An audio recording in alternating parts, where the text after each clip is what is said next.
Ronnie Screwvala व जरीना स्क्रूवाला यांच्या स्वदेश foundation Nashik जिल्ह्यातील इगतपुरी, पेठ, सुरगाणा, त्र्यंबकेश्वर तालुक्यामध्ये गाव विकास समितीच्या सहकार्यातून स्वप्नातील गाव प्रकल्प राबवला जात आहे.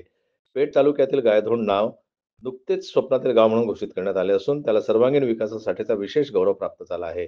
या गावाचा विकास गाव विकास समिती, स्वदेश फाउंडेशन आणि शासनाच्या संयुक्त प्रयत्नामुळे शक्य झाला आहे. गावात स्वच्छता मोहीम, पाणलोट व्यवस्थापन, सौर ऊर्जा प्रकल्प, महिला सक्षमीकरण आणि शेतीपूरक व्यवसायातून आर्थिक विकास यासारख्या विविध क्षेत्रात महत्त्वपूर्ण कामे झाली आहेत. या यशस्वी प्रकल्पाचं नेतृत्व सद्वेश फाउंडेशननं केलेले आहे, तर शासनाचं महत्त्वपूर्ण सहकार्य गाव विकास समितीला लाभलं आहे.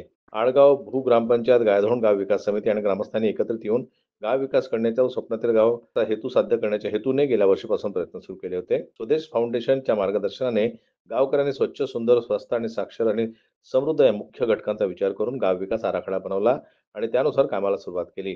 गाव सुंदर आणि आकर्षक दिसण्यासाठी गावातील महिला व युवक यांनी हिरिरीने मोठा सहभाग घेतला. स्वदेश फाउंडेशनचे संस्थापक रॉनी स्क्रूवाला आणि जरीना स्क्रूवाला तसेच मुख्य कार्यकारी अधिकारी मंगेश वांगे यांनी गावाला स्वप्नातील गाव म्हणून घोषित केले व त्यांच्या हस्ते गावाला प्रशस्तीपत्र देऊन सन्मानित करण्यात आलं.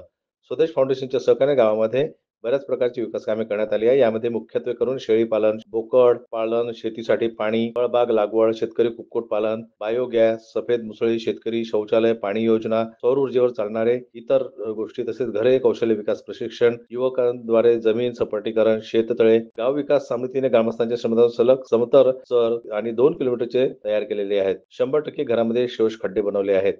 गाव विकास समितीने यावेळी सांगितलं की स्वदेश फाउंडेशन आणि नाशिक जिल्हाधिकारी, जिल्हा परिषद मुख्य कार्यकारी अधिकारी व शासनाच्या सहकार्यामुळे गावाचा विकास झाल्याचा त्यांना अभिमान आहे आणि हे यश पुढे अधिक उत्तम करण्यासाठी यामुळे प्रेरणा मिळेल.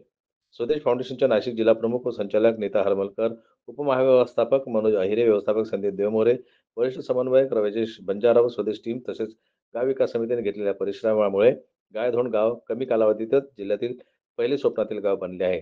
गावाचे यश इतरांसाठी प्रेरणादायी ठरलेले आहे. जनमत लाईव्ह न्यूज करता लक्ष्मण बागुल यांची रिपोर्ट, बोरगाव.